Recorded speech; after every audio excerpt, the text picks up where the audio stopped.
सबसे पहले आप सबको शुभ संध्या। कक्षा की शुरुआत करने की मैं घोषणा करता हूं। सीटेट एक महत्वपूर्ण परीक्षा है जो पूरे देश में आयोजित की जाती है, जो शिक्षक अर्हता से जुड़ी हुई है और इसमें सीडीपी की बहुत बड़ी भूमिका है। चाइल्ड डेवलपमेंट पेडागोगी की बड़ी भूमिका है। 1 to 5 में 30 अंक और सभी में 30-30 अंक। और उसी क्रम में हम आज 5वें टॉपिक को लेकर आपके समक्ष आए हैं और वह है आनुवंशिकता और पर्यावरण। जानकारी में मैं दे दूं, एक ऐसा टॉपिक जो हर वर्ष परीक्षा में इससे जुड़े हुए कंसेप्चुअल क्वेश्चन पूछे जाते हैं और मैं भी आशा करूंगा कि आप उस कॉन्सेप्ट को समझने का प्रयास करें। इसी कड़ी में आनुवंशिकता और एनवायरनमेंट से जुड़े हुए कुछ मुद्दे हैं, कुछ अवधारणाएं हैं, कुछ तथ्य है जिसे आपको जानना चाहिए। इसे हम प्रकृति पोषण विवाद के रूप में भी जानते हैं। आनुवंशिकता और पर्यावरण को प्रकृति पोषण विवाद के रूप में भी जानते हैं। प्रकृति पोषण विवाद,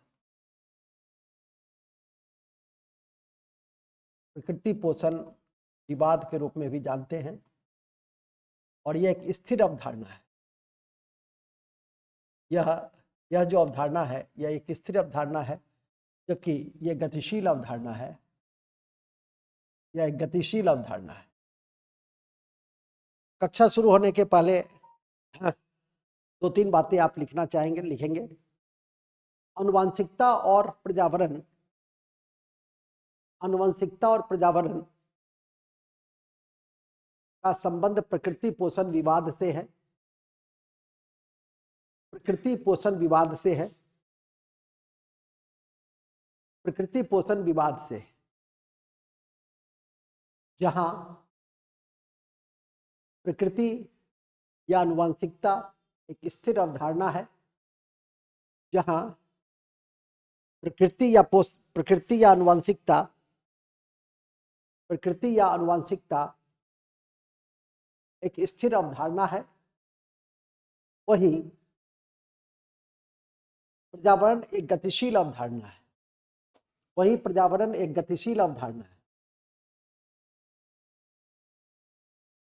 वही पर्यावरण एक गतिशील अवधारणा है। मानव के विकास में दोनों महत्वपूर्ण है और दोनों एक दूसरे के पूरक है। मानव के विकास में दोनों महत्वपूर्ण है और दोनों एक दूसरे के पूरक है। दोनों महत्वपूर्ण है और दोनों एक दूसरे के पूरक है। दोनों एक दूसरे के पूरक है। दोनों एक दूसरे के पूरक है। ये इंट्रो हुआ। तो इंट्रो में ये 2-3 बातें आप जरूर रखें तो अच्छा रहेगा। अब आइए कि आनुवंशिकता क्या है। आनुवंशिकता क्या है? आनुवंशिकता का संबंध किससे है? जीन से। आनुवंशिकता जीन से जुड़ा हुआ है और इसमें ये जो जीन है वो क्या है? वो जीन डीएनए का क्रियात्मक खंड है और प्रत्येक गुणसूत्र में जीन होते हैं। तो लिखेंगे आनुवंशिकता, हेरिडिटी का संबंध, हेरिडिटी का संबंध जीन से होता है। जीन से होता है जो डीएनए का एक क्रियात्मक खंड है। जो डीएनए का एक क्रियात्मक खंड है। क्रियात्मक खंड है। उल्लेखनीय है कि प्रत्येक गुणसूत्र में जीन होते हैं। उल्लेखनीय है कि प्रत्येक गुणसूत्र में जीन होते हैं। उल्लेखनीय है कि प्रत्येक गुणसूत्र में जीन होते हैं। उल्लेखनीय है कि प्रत्येक गुणसूत्र में जीन होते हैं और गुणसूत्र क्रोमेटिन के धागे की तरह है और गुणसूत्र क्रोमोसोम क्रोमेटिन की धागे की तरह है। क्रोमेटिन की धागे की तरह है जिसमें डीएनए, आरएनए और हिस्टोन प्रोटीन होते हैं। जिसमें डीएनए, आरएनए और हिस्टोन प्रोटीन होते हैं। डीएनए, आरएनए और हिस्टोन प्रोटीन होते हैं।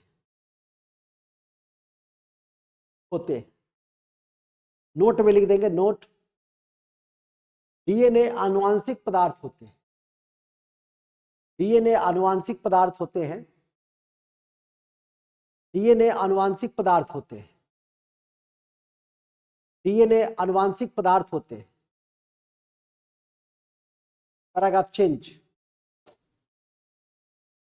जीन, जीन या आनुवांशिकता एक आनुवांशिक इकाई है। जीन एक आनुवांशिक इकाई है,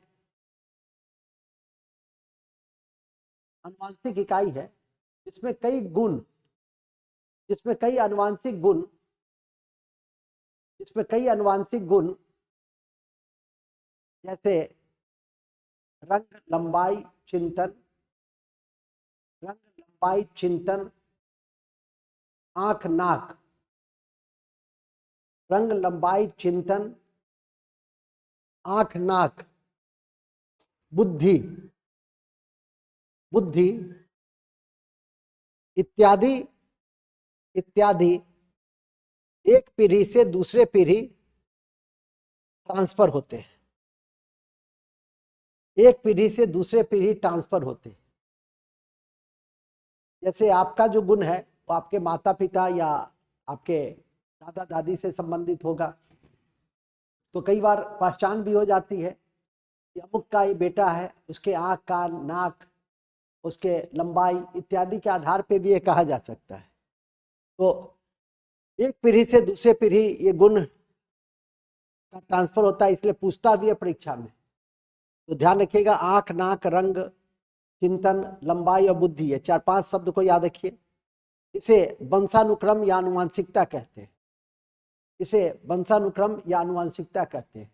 एक कॉन्सेप्ट आप लोगों ने बायोलॉजी में कभी पढ़ा होगा, यूजेनिक्स।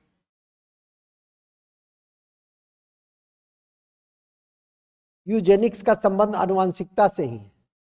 यूजेनिक्स का संबंध क्या है? वो जीन के विकास से ही संबंधित है। तो वहां नोट में लिख देंगे यूजेनिक्स का संबंध आनुवांशिकता से ही, यूजेनिक्स का संबंध आनुवांशिकता से ही,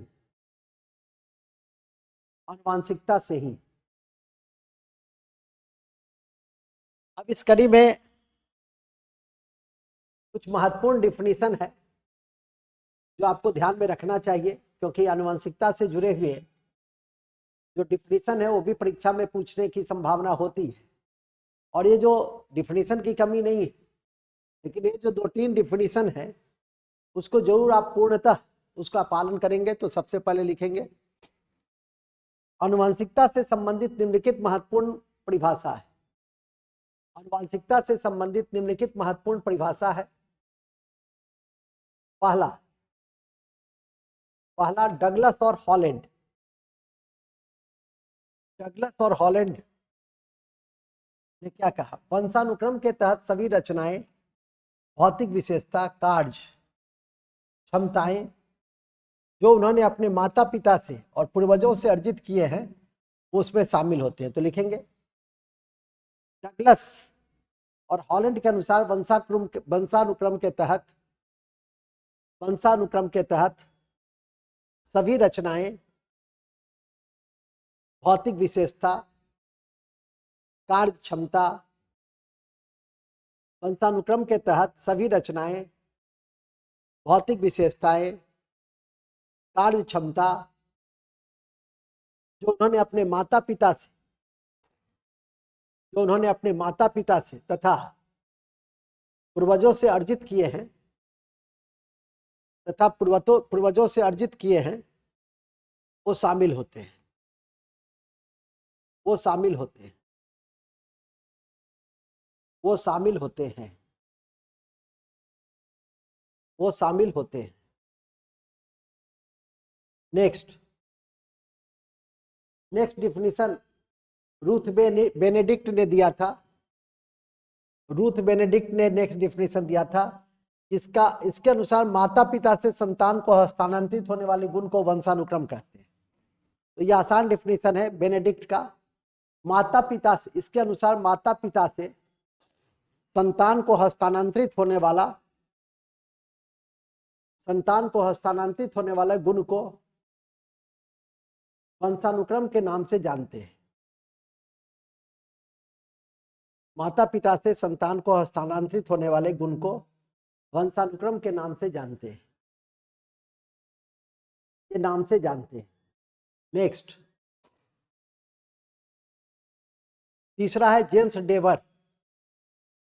जेम्स डेवर, उन्होंने कहा कि माता पिता की शारीरिक और मानसिक विशेषताओं का संतानों में हस्तांतरण, माता पिता के शारीरिक एवं मानसिक विशेषताओं का, माता पिता की शारीरिक और मानसिक विशेषताओं का संतानों में हस्तांतरण होना,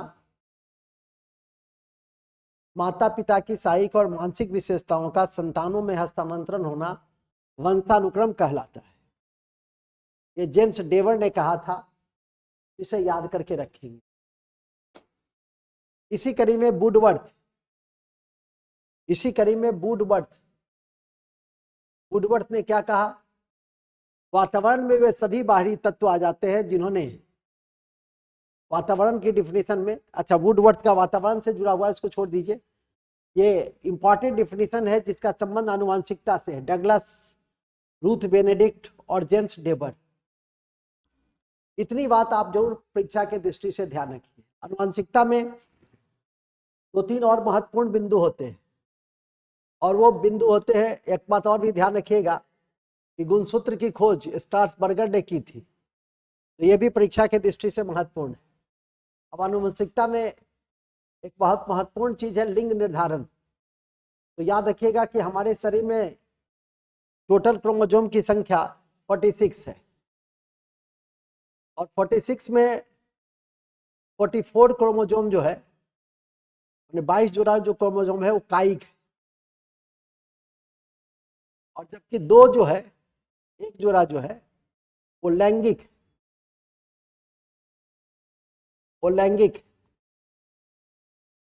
टोटल क्रोमोसोम 46, तो लिखेंगे मनुष्य में टोटल क्रोमोसोम की संख्या 46 होती है, 46 होती है, जिसमें 44 कायिक है और 2 सेक्स क्रोमोसोम है,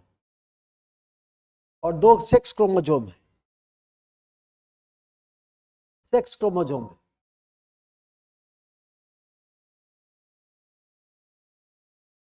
जो एक्स एक्स और एक्स वाई होते हैं, जो एक्स एक्स और एक्स वाई होते हैं, जो एक्स एक्स और एक्स वाई होते हैं, एक्स वाई बच्चा लड़का होता है और एक्स एक्स बच्चे लड़की के रूप में होती है, तो ध्यान रखिएगा एक्स एक्स और एक्स वाई, एक्स एक्स और एक्स वाई, एक्स एक्स लड़का और एक्स वाई लड़की, एक्स वाई लड़की, ये गलत टाइप कर, एक्स एक्स और एक्स वाई होता है, एक्स वाई लड़का और एक्स एक्स लड़की होती है, एक्स वाई लड़का और एक्स एक्स लड़की होती है, ध्यान रखेंगे। उसके बाद आ जाइए इसके महत्वपूर्ण सिद्धांत। इसके जो महत्वपूर्ण सिद्धांत है वो है प्रत्यागमन का सिद्धांत। प्रत्यागमन का सिद्धांत में होता है, लिख देंगे, आनुवंशिकता के निम्नलिखित महत्वपूर्ण सिद्धांत होते हैं। आनुवंशिकता के निम्नलिखित महत्वपूर्ण सिद्धांत होते हैं। एक है प्रत्यागमन का सिद्धांत। प्रत्यागमन का सिद्धांत, प्रत्यागमन का सिद्धांत में लिखेंगे, प्रत्यागमन का सिद्धांत विपरीत गुणों का उत्पन्न होना है। एक ही लाइन में खत्म कर दीजिए, प्रत्यागमन का सिद्धांत विपरीत गुणों का उत्पन्न होना है, विपरीत गुणों का उत्पन्न होना है, विपरीत गुणों का उत्पन्न होना है, यानी तेज बुद्धि वाले, माता पिता के कम बुद्धि वाले संतान, ये क्या है, प्रत्यागमन का सिद्धांत। होता भी है कई बार ऐसा कि जिसके माता पिता आईएएस हों और वैज्ञानिक हों, उनके बच्चे बहुत डलार्ड हो जाते हैं कतिपय कारणों से, तो आनुवंशिकता का एक सिद्धांत है। दूसरा है गाल्टन का सिद्धांत। जब बच्चे में गुण पिछली पीढ़ी से ही ट्रांसफर होते हैं, दादा दादी से या अपने पूर्वज से, तो इसको गाल्टन का सिद्धांत कहते हैं। ये सिद्धांत इंपॉर्टेंट है, तो लिखेंगे गाल्टन के सिद्धांत के अनुसार, गाल्टन के सिद्धांत के अनुसार जब बच्चों में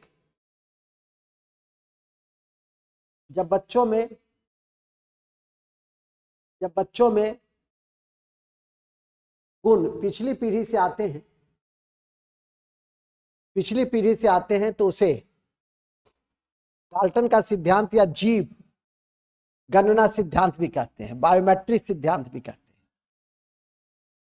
तो इसे जीव गणना सिद्धांत या बायोमेट्रिक सिद्धांत भी कहते हैं, ठीक है। और तीसरा सिद्धांत है बीजमैन का सिद्धांत, कि माता पिता से प्राप्त बीज कोष कभी खत्म नहीं होता है और ये एक पीढ़ी से दूसरी पीढ़ी चलती रहती है। तो बीजमैन का सिद्धांत है कि माता पिता से, लिख देंगे, माता पिता से प्राप्त बीज कोष कभी खत्म नहीं होता, यह एक पीढ़ी से दूसरी पीढ़ी निरंतर चलती रहती है। बीजमैन का सिद्धांत, ये इसको याद रखिएगा, बीजमैन काफी इंपॉर्टेंट। गाल्टन और बीजमैन परीक्षा में पूछा जाता है। बीजमैन का सिद्धांत के अनुसार माता पिता से प्राप्त बीज कोष कभी खत्म नहीं होता और यह एक पीढ़ी से दूसरी पीढ़ी में,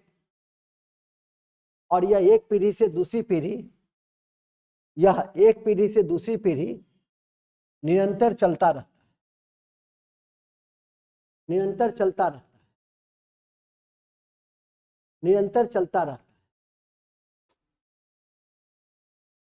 और चौथा सिद्धांत है ग्रेग मेंडल, जिसको आनुवंशिकता का जनक कहा जाता है।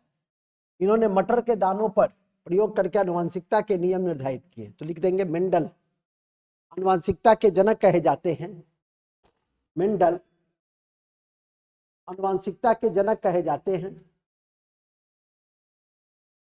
इन्होंने मटर के दाने पर प्रयोग करके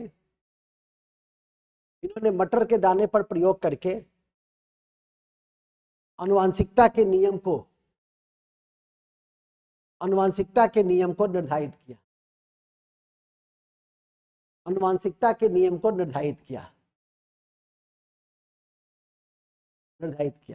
तो ये था पूरा आनुवंशिकता से संबंधित जुड़ी हुई अवधारणा, फैक्ट और उससे संबंधित जितने भी महत्वपूर्ण बिंदु हैं वो।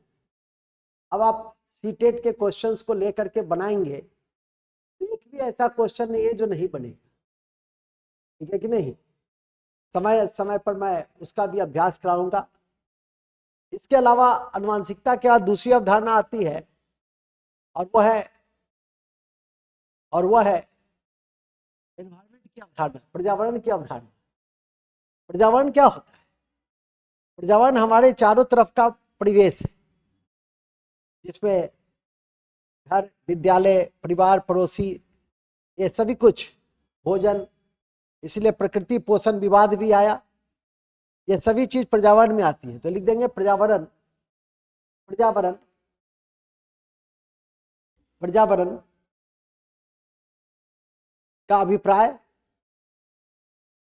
का अभिप्राय हमारे चारों तरफ के माहौल से, जिसमें जैविक और अजैविक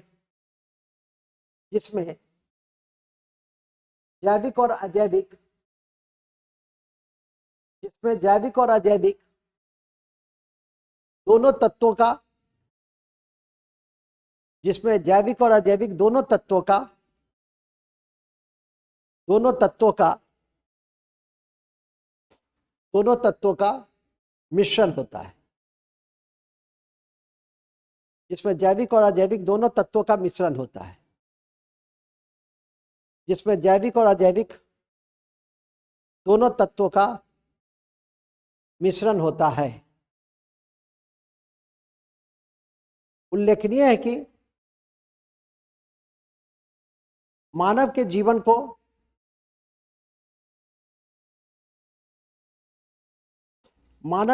को पर्यावरण भी प्रभाव डालता है। पर्यावरण भी प्रभाव डालता है। इसमें अजैविक तत्व हवा पानी लिखेंगे, इसमें अजैविक तत्व हवा पानी, हवा पानी तापमान, हवा पानी तापमान, आर्द्रता, आर्द्रता वर्षा और मिट्टी, और मिट्टी अजैविक प्रभाव डालता है। वहीं दूसरी तरफ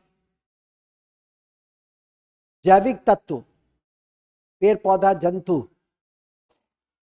जंतु जीवाणु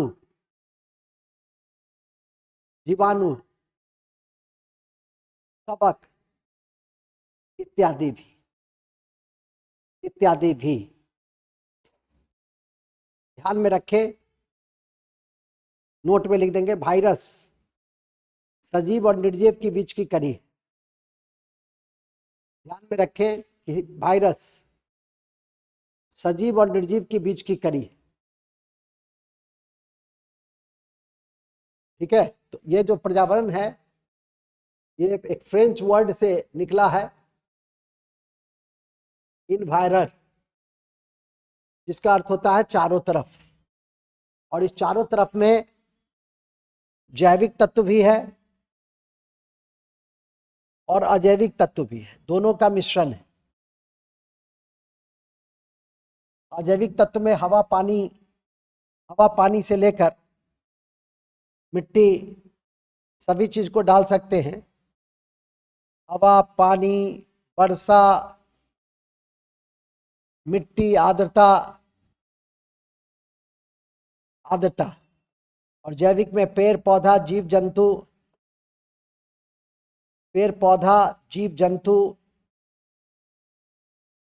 कवक जीवाणु इत्यादि। और वायरस जो है वो दोनों का क्या है, लिंक है। वायरस इस दोनों के बीच की कड़ी है, जिसको ध्यान में करके आप रखिए।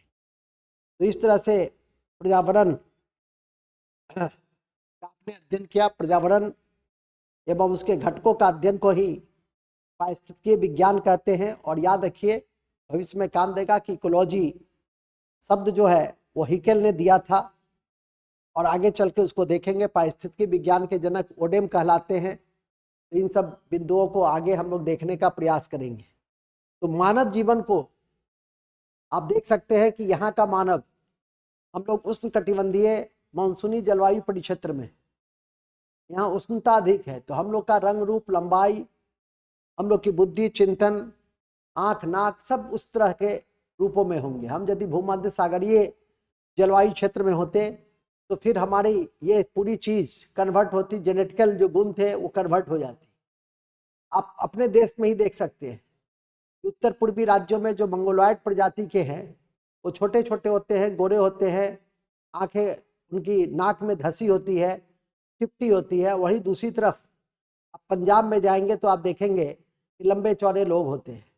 तो वातावरण का भी बहुत प्रभाव पड़ता है, और दोनों एक दूसरे से प्रभावित होता है। विकास, बच्चों का जो विकास है वो बच्चों का विकास वातावरण और आनुवंशिकता, इस दोनों के संयोजन से ही होती है।